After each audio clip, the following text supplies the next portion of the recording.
Welcome to the most contested border in the United Kingdom. This is Gibraltar. I'm stood on one of the UK's most contentious land borders. This is the dividing line between Spain and Gibraltar. Gibraltar, or the rock that you can see behind me, has been a British overseas possession since 1704, but the Spanish want it back. So today, we're going to head over the border to see what the Spanish are missing out on. All right, so we just took a bus to La Linea, which is basically the last town in Spain. La Linea means the line, or the frontier, the border. And this is the divide between mainland Spain and the rock. I've got my British passport ready, and we're going to spend the day exploring this rather unusual overseas territory. So the Spanish buses basically end in La Linea, about a 10-minute walk from the border. And then once you get off the bus, you basically just walk over the border. So we've got to go through Spanish immigration first. We've got to actually get possibly stamped out of Spain. I'm not sure. Things have been a little bit complicated since the Brexit referendum. Gibraltar as an overseas territory is technically still part of the UK, it's part of Great Britain, but they came to like an agreement because so many Spanish people cross the border every day to work in Gibraltar. But what that means for us British passport holders, I'm not 100% sure. So we're going to head over, cross through Spanish immigration, and then head into British territory. So every day, as many as 50% of the Gibraltar workforce actually come over the border from Spain to work in Gibraltar. And they've been doing that for decades, really. So yeah, before you actually cross the border here in La Linea, there's a statue of a little man on a bicycle just outside the Burger King. And this is a tribute to the Trabajadores Españoles in Gibraltar. So yeah, this is the border. You got the big Spanish flag flying up here, and then beyond that you got the British flag. So yeah, a bit of a queue today. Not sure how long this is going to take. I've been here quite a few times before, and before we left the EU it was just easy to get in, but it seems like there's a bit of a hold up. So they've got all the passport gates, but no one's actually using them, weirdly. Yeah, I don't know. Very curious. I don't think we need to be stamped, do we? They're all Spanish. Ah. Gracias. So all the Spanish people and EU citizens literally just walk through. They don't look at their passports. But because we got this, because we got the British passport now, you actually have to get stamped out of Spain to then go into Gibraltar. So we got flagged down. They were like, no, British, you have to come for the immigration check. Anyway, we're through to the next stage. So we've got passport control for Gibraltar now. So now we're in the no man's land, and you can see the British flag flying, the Gibraltar flag, and another flag, I'm not sure what it is. This is the way the cars go. We're going to walk through in a sec, but already you can see you've got British police standing on the border there. So it feels like a proper border we're in now. Let's go. To ask for Spanish police going into Spain. We're in Gibraltar. Oh no, the cable car is closed. So the cable car is the best way to get to the top of the rock, but we'll have to find another way. And here you go, your classic British telephone box. I don't even think we have these in the UK anymore. No. They come here. And of course, the road into Gibraltar is called Winston Churchill Avenue. Right, so from the border, you then have to walk about 20 minutes to reach kind of like the center of the town of Gibraltar, which sits at the base of the rock. And now to get there, you have to cross one of the coolest parts of a border I've ever seen in my life. Honestly, it never gets old. You have to go over the runway. So the runway divides the main road into Gibraltar, cuts right across it. And whenever a plane lands, you have to wait for it to land or take off before you can continue.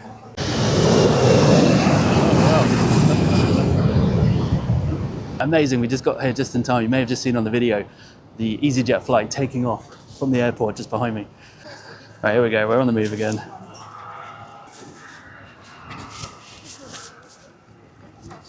It's such an amazing way to enter a country. So we're walking across the runway now where the EasyJet plane just took off. And I think this is an RAF base as well. So this is like a proper airport, proper military base. Commercial flights come here from just from the UK, I think. I'm not sure from anywhere else. And yeah, I've never landed here in a plane, but it would be an amazing flight in, I think. You've got a British Airways flight waiting to take off.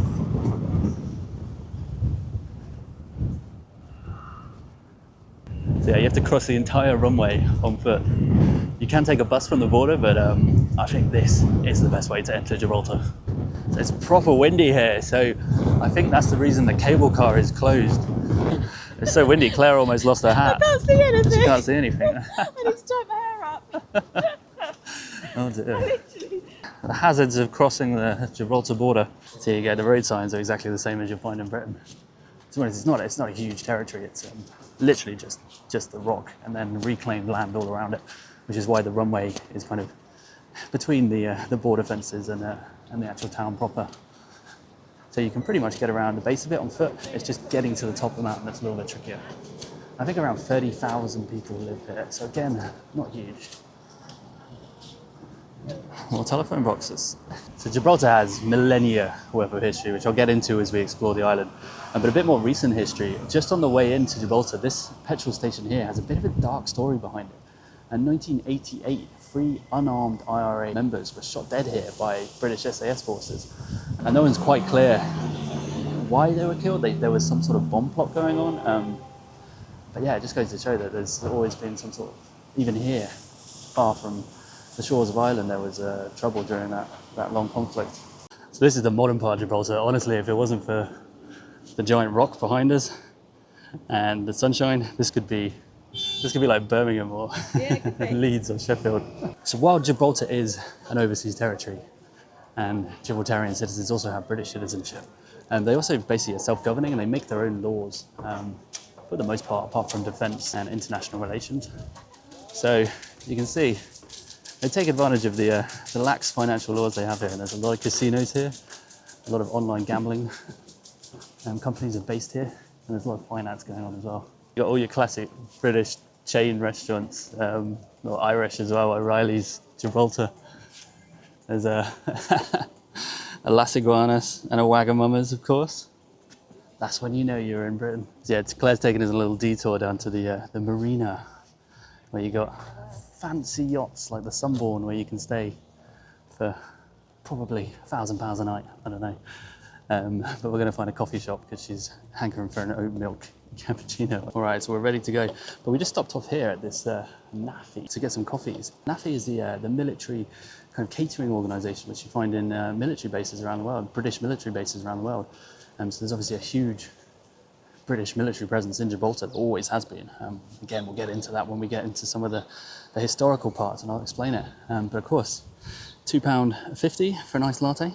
You don't pay euros here. They have the British currency here. All right, so we're now outside the casemates. This is the Grand Casemate Gate. And what was the water gate? So the water used to come right up to these bastions, these defensive walls. And the area we're on, the new area, that's all sort of reclaimed land. So while I'm here at the entrance to sort of the old town, the defensive structures and fortresses, let me give you a brief history of Gibraltar. So the history goes back to the Neanderthals who lived in the caves up in the rock. But the human history really kind of begins with the Moors in the 7th century. From here, they launched their conquest of the Iberian Peninsula. From here, the Islamic rulers conquered much of what then became Spain. Now, this area became or remained Muslim for many centuries until around the 15th century, 1460s, I think, when the Reconquista swept across Spain and eventually reached here to Andalusia. This was one of the last holdouts of the Moorish caliphates in Spain. Now, for a couple of hundred years after, it was then part of the Spanish kingdom. Then, in 1704, the British and Dutch, during one of the endless European wars, managed to conquer Gibraltar. They took the rock from the Spanish, and they managed to hold on to the rock through countless sieges and attacks by the Spanish who were trying to take it back. Now, the Spanish never succeeded, and in 1715, the Treaty of Utrecht was signed between the Spanish and the British, which then gave Gibraltar to the British in perpetuity. So what that means is that the British were given sovereignty over the rock, over Gibraltar, for forever.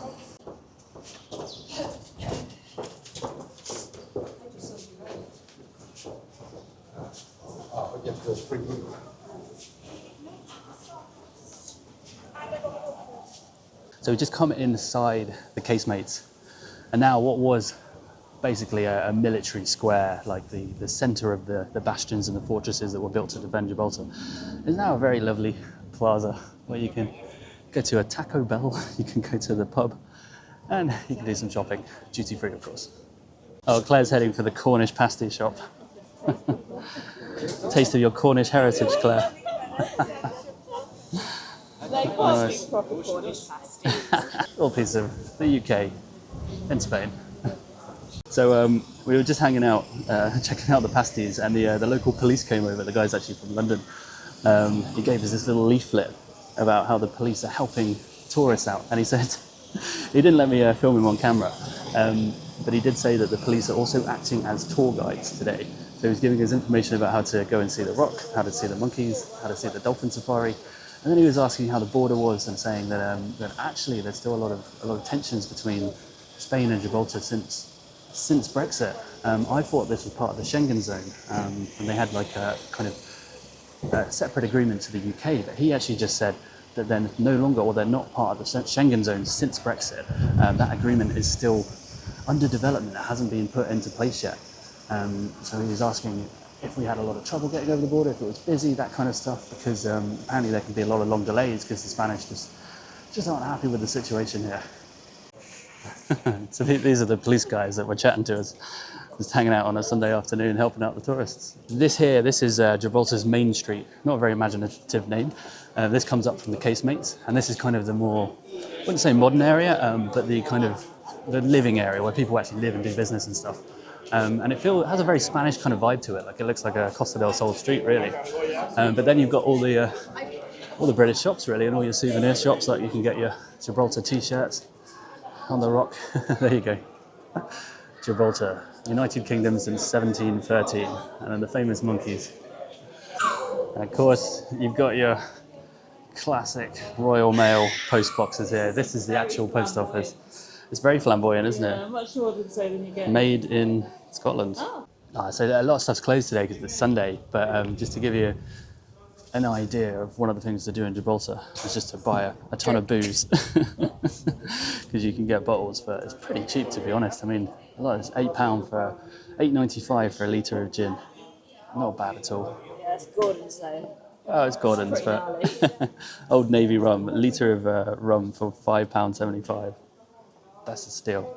Yeah, the only annoying thing is that they seem to have adopted Spanish opening hours, so pretty much all the shops seem to be closed because it's Sunday. Probably the best fish and chips in Gibraltar. But we can't find out, can we? I like how there's the closed. British food is written only in English and the Spanish food is written only in Spanish. Oh yeah. Yeah, you got your Spanish menu and you got your English menu. But this is literally Spanish cuisine. So you got your you got your pollo a la plancha and your patatas bravas, and then on this menu over here you got your cheesy nachos and your fish and chips. Actually, nachos con queso is on both. All right, so we're going to try food in the Angry Fryer. Here we go, the Angry Fryers, tuna, jacket, and cheese. This is a proper British pub, isn't it, Claire? You can get your mixed grills, you've got your Carling, your Stella, your San Miguel, your Tribute, your Caffreys, your Magners, your fish and chips, whatever you want. But it's a little bit sunnier. I like it. Very Gibraltarian sentiment here. You can see these little stickers that says "Keep Gibraltar British." Keep Gibraltar British. Great British Zone. Then you've also got EU. Oh yeah, and then you've got an EU flag as well there. So yeah, a little souvenir shop on the main street. You can buy hoodies as well saying "Keep Gibraltar British." So I think the local sentiment is quite clear.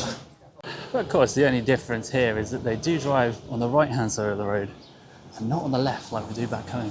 This is one of the main entrances, one of the main gates into the sort of fortified area of Gibraltar, and you've got this famously enormous cannon here, which I think is from sometime in the 1700s. Now's a good time to address the elephant in the room. As a British person, I obviously feel very at home in Gibraltar. It's kind of like coming on holiday to a piece of home in Spain on the Costa del Sol. But obviously that's a lot of Spaniards out there will be thinking, well, that's a very colonial mindset, and I suppose it is in a way. However, of course, the other argument is that Spain as a nation only took over Gibraltar from the Moors during the Reconquista and held it for maybe 250 years, I think, and then the British took it over in 1704 and have actually held on to it for longer than modern Spain ever did. So there's obviously arguments on either side, but there have been multiple referendums throughout the last couple of decades asking Gibraltarians if they want to be Spanish or if they want to remain a British overseas territory. And every single one of those votes, I think the last was there was one in 2000 definitely, there was one in the 60s, there may have been a more recent one as well. Every single time they've held a referendum vote, Gibraltarians have voted overwhelmingly to remain British citizens. Point behind me is what's now called the Southport Gate, but actually this was built by King Charles of Spain during the 1550s, so a century after the Reconquista took this from the Moors. So you really do have layers and layers of history and people, and because it's such a strategic place, you're always going to have that tension. People are always going to want this. This controls the Straits of Gibraltar. This is the entrance to the Mediterranean, and from here it's just a short hop over to Africa. Its very location means that Gibraltar is always going to be a point of contention, a point of conflict, a point where cultures and civilizations and empires always meet. So yeah, the Spanish have always tried to kind of find a way to reclaim Gibraltar. During Franco's regime, they kind of upped the ante a bit. For a long time, the border was actually closed because Franco claimed that Gibraltar was sovereign Spanish territory. They wanted it for Spain. So he wouldn't allow people to cross that border for many years. So it wasn't until after Franco's death when Spain sort of reintegrated itself into Europe. The relations between Gibraltar and Spain were kind of normalized. But as we can see, again, even despite the integration of Europe, there's still lasting tensions and difficulties, especially with that land border with Spain as well. So it'll be interesting to see what happens in the future. There hasn't been a referendum since Brexit, and as the Gibraltarians voted overwhelmingly to stay in Europe, I wonder if that would affect any future referendum. But equally, you get the sense that whether they see themselves as British or Gibraltarian, they wouldn't necessarily want to be part of Spain. Perhaps one day we'd see an independent Gibraltar. I mean, they basically run themselves anyway, apart from defence. So who knows, that could be the future. So I certainly don't want the British Empire to come back. I'm not one of those nostalgics, but I think places like this, like Gibraltar, and also like the Falklands, which Argentina obviously claims as the Malvinas, places like this where people do overwhelmingly vote to remain British, 300 years on from when that occupation or the taking of Gibraltar happened, obviously new cultures, new people, new ideas of identity and sovereignty have formed over those 3 centuries, a long passage of time. So it's not quite as simple as to say, oh, this is attached to Spain, this must be Spanish. And tomorrow we'll illustrate that point further, because from here we'll actually be crossing over the Straits of Gibraltar and heading to Africa, where Spain has 2 of its own little territories on what Moroccans claim as their soil. So it's a little bit hypocritical of them, but we'll go into more detail on that when we visit Spain's Gibraltar, which will be in the next video. So this is the famous cable car of Gibraltar. Unfortunately, it is closed due to strong winds. So we won't be taking the cable car today, but normally when it's not so windy, it whisks you up to the top of the rock, which you can see behind me. 6 minutes, 412 meters altitude. So right now I'm not sure if we're going to hike to the top, because it's probably about a 2-hour hike maybe, and it's proper steep and it's hot. But we're going to go and check out some more of the historical sites. There's a Moorish castle and some siege tunnels, and we might even see one of the famous Barbary apes. All right, so we're getting higher up. I just wanted to show you this interesting piece of geopolitics, I suppose. This is just a random front door in Gibraltar on tank ramp, and you've got your Gibraltarian flag, you've got your British Gibraltar flag, and then you've got this keep calm, Gibraltar will always be British, and then coronation of King Charles. So there you go. Again, that says it all. That's the residing sentiment around here, is that Gibraltar should remain British. But it's a bit bizarre. In many ways, it does feel like this is more British than Britain. It's more British than the Britain I know from back home.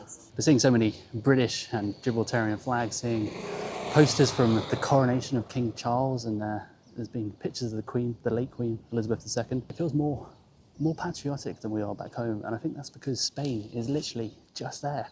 The border is right there. And when you're living on a border, when your entire existence, when your sovereignty is questioned by the country next to you, you begin to build a stronger sense of self, a stronger sense of your own identity.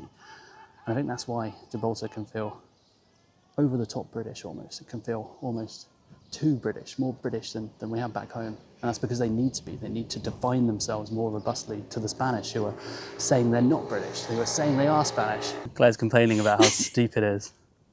I told her, just before we visited, I told her it's a rock. You also told me there was a cable car. The cable car's broken today.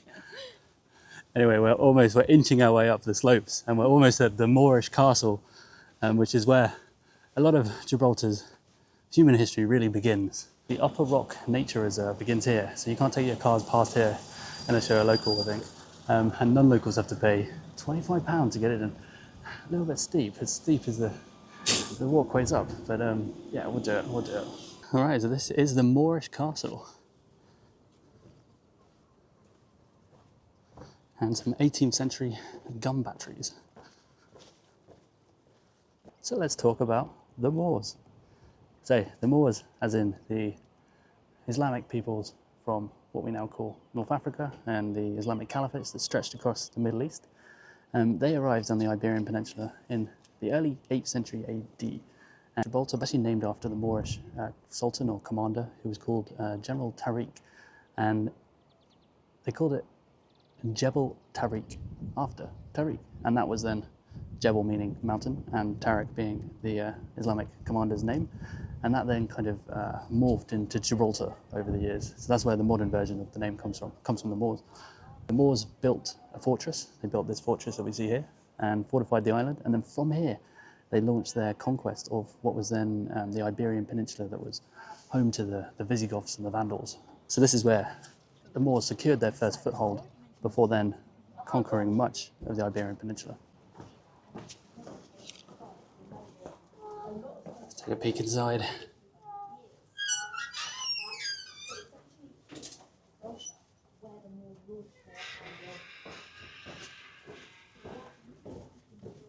That's why you need more steps when you're in Gibraltar.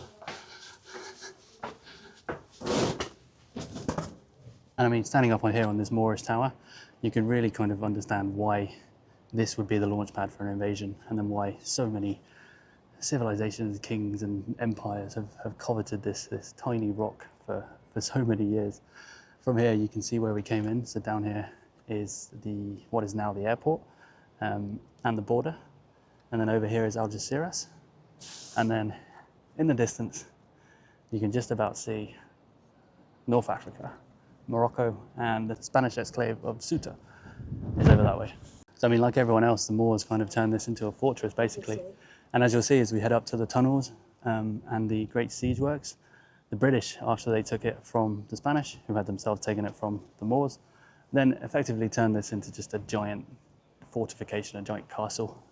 And you'll see these old cannons still in their gun emplacements, watching out over the border still. It's just down there.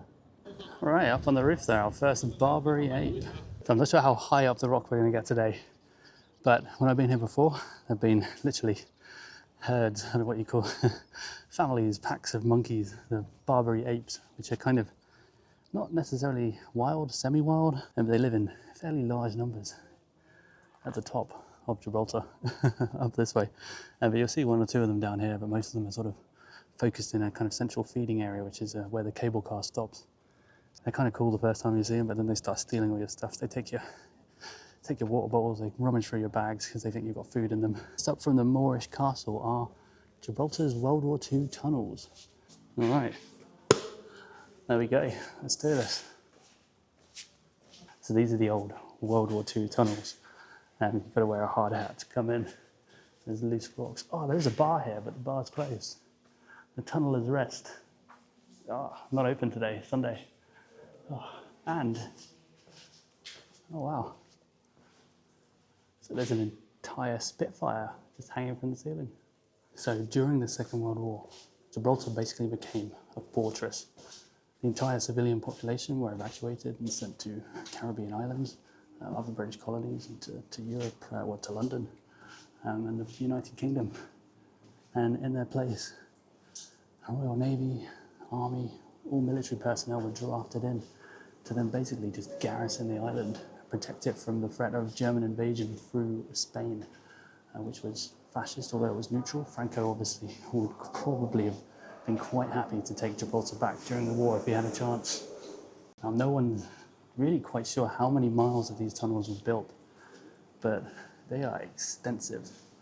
They literally created a network of tunnels and bunkers in the rock itself to turn Gibraltar into an unconquerable island.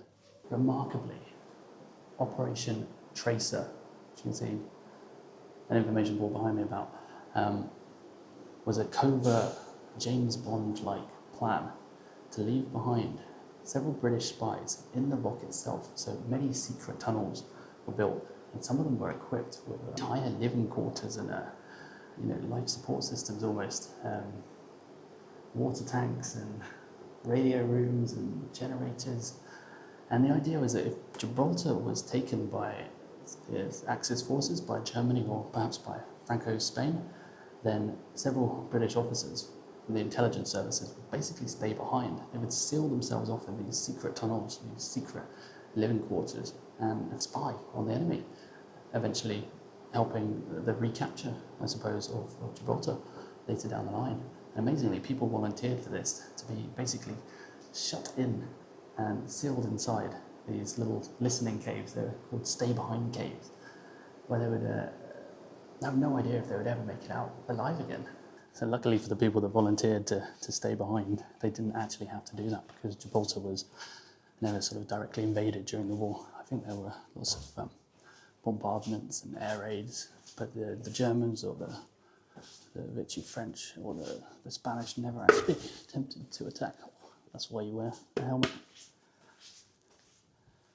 But as you can see, the British would have been ready for them. Here we go, back in the sunshine now. We're heading higher up the steep roads. Again, all these roads were built by the military, so they could haul up weapons and march soldiers up here to defend it. So the tunnels we just visited were built largely during World War II or during the sort of interwar periods. But from the moment the British captured Gibraltar in 1704, they were always looking to defend it. And just up from the tunnels we just visited, you can get inside this old 18th century fortress and see what life would have been like when Gibraltar was under siege. Doesn't look too pleasant, if I'm honest.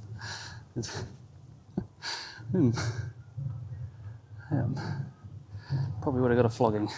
So for 4 years, between 1779 and 1783, Gibraltar was entirely under siege. The Spanish had massed an army of 65,000 men on the border, with the ultimate aim of retaking Gibraltar.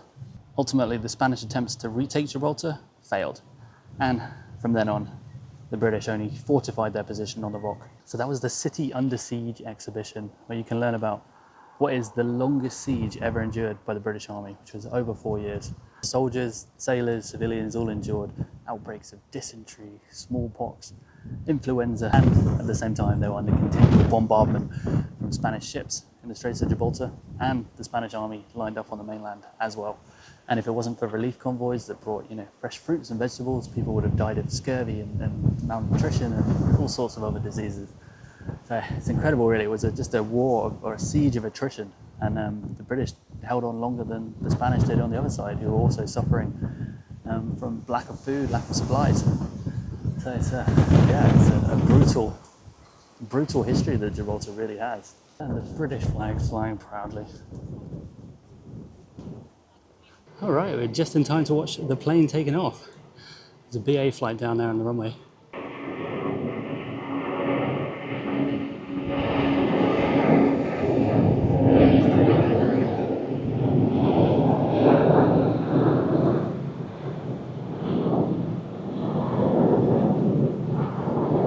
And it's airborne.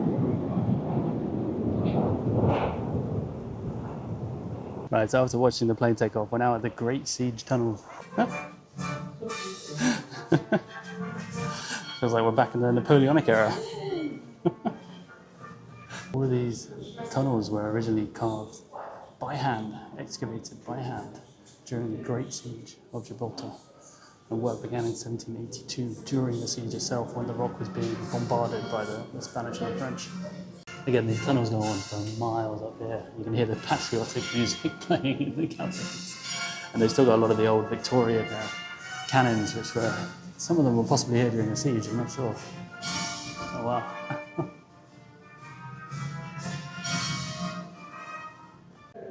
You can see here why they built them so high up.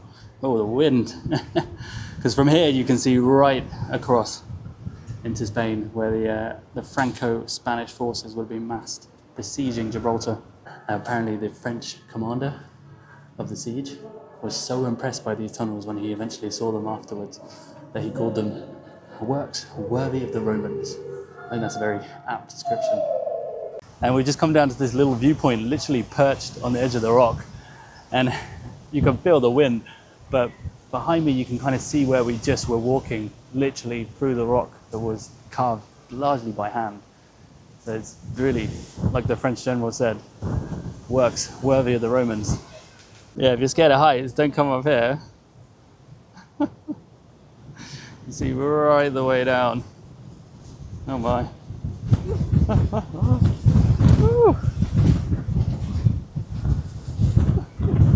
So that is it from Gibraltar, the most contested British overseas territory, apart from maybe the Falklands. While there's no doubt that the Gibraltarians seem to make that extra effort to make themselves look and feel British, they undoubtedly have their own Gibraltarian identity, which blends a little bit of the Spanish with a little bit of the British. Right now we're going to be crossing over the border back to La Linea and then hopping on a bus to Algeciras, because tomorrow we're going to be heading over the Straits of Gibraltar to Spain's African exclave.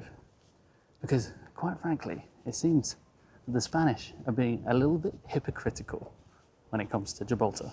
So tune in next week for Ceuta. Okay, Spain this way.